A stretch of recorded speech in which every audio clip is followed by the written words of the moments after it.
Assalamualaikum warahmatullahi wabarakatuh. Perkenalkan, nama saya Yelika Henirayuzana Sution. Saya mahasiswa dari Universitas Negeri Medan, jurusan Biologi dengan nomor induk mahasiswa 419334141. Di sini saya akan menjelaskan tentang hasil penelitian saya yang merupakan tugas dari mata kuliah Pendidikan Pancasila yang diampu oleh Bapak Dedi Adriansa MSI. Dan dengan judul Kumpulan Remaja Merokok yang Nongkrong di Warung Memberikan Dampak dan Dapat Memudarkan Nilai-Nilai Pancasila. Sebagaimana yang kita lihat pada saat sekarang ini bahwa merokok tidak lagi terjadi di kalangan orang-orang dewasa, tetapi juga terjadi di kalangan anak-anak, terkhususnya di kalangan para remaja. Padahal merokok itu merupakan perilaku yang dapat memberikan resiko terhadap diri sendiri atau terhadap kesehatan, terhadap lingkungan dan terhadap orang sekitar, dan juga dapat memberikan atau dapat memudarkan nilai-nilai Pancasila. Nah, begitu banyak dampak yang diberikan oleh perokok tersebut. Yang pertama itu dampak terhadap diri sendiri atau kesehatan. Bahan-bahan kimia yang terkandung di dalam rokok seperti nikotin, karbon monoksida, tar, maka akan memicu terjadinya susunan saraf pusat dan susunan saraf sistematis, sehingga mengakibatkan tekanan darah meningkat dan detak jantung itu semakin cepat.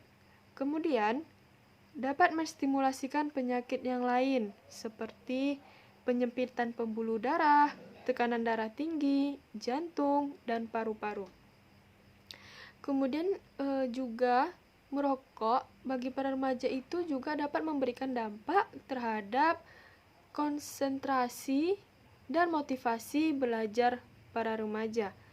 Seperti kita lihat pada keadaan fisiknya, yaitu tubuhnya itu cepat lelah dan pusing. Bahkan penelitian juga menyebutkan bahwa 50% itu telah terjadi gangguan saluran pernapasan. Intensitas merokok yang tinggi akan terjadi penumpukan nikotin di otak. Nah, penumpukan nikotin dan berbagai macam zat itulah yang berpengaruh terhadap kondisi stamina fisik para remaja. Dan kemudian secara tidak langsung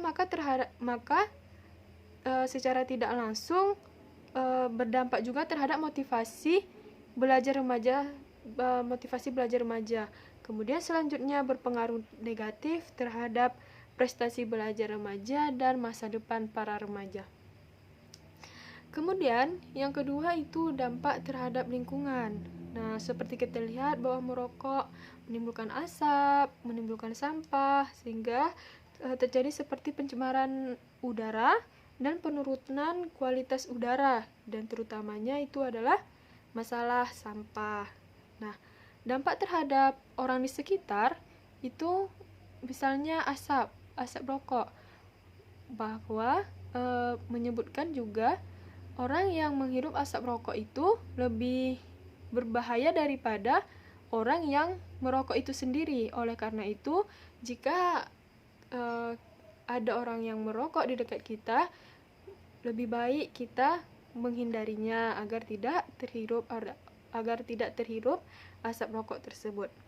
Kemudian yang ketiga itu dampak terhadap memudarnya nilai-nilai Pancasila.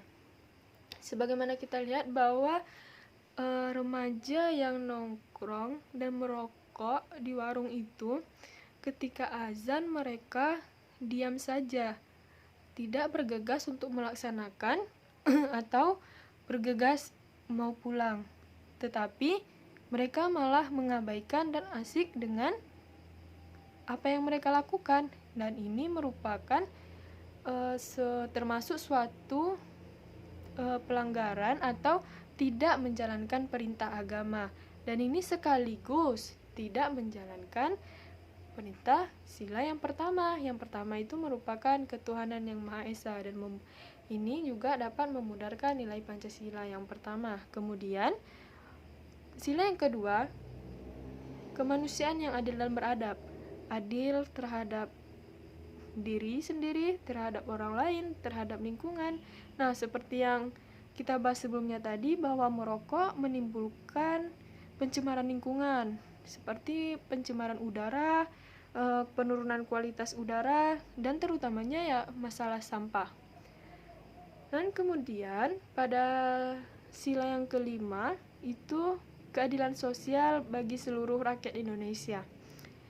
Nah, di sini para remaja yang nongkrong dan merokok di warung itu telah bisa mengakibatkan terjadinya mengganggu atau kebisingan para tetangga di sampingnya, dan ini juga termasuk telah memudarnya nilai-nilai Pancasila yang ada pada diri remaja tersebut.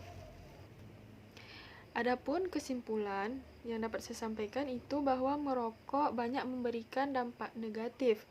Oleh karena itu, kita sebagai remaja harus bisa menghindari hal-hal negatif tersebut. Karena masa remaja merupakan masa pencarian jati diri dan sangat mudah terpengaruh oleh lingkungan dan teman-teman di sekitar.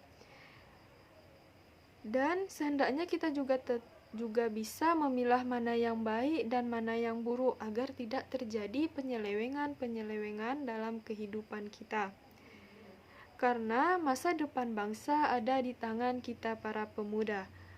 Today is young, tomorrow will be leader. Pemuda hari ini adalah pemimpin di masa depan. Demikianlah yang dapat saya sampaikan. Mohon maaf jika ada kesalahan dalam penyampaian. Saya akhiri dengan Assalamualaikum warahmatullahi wabarakatuh.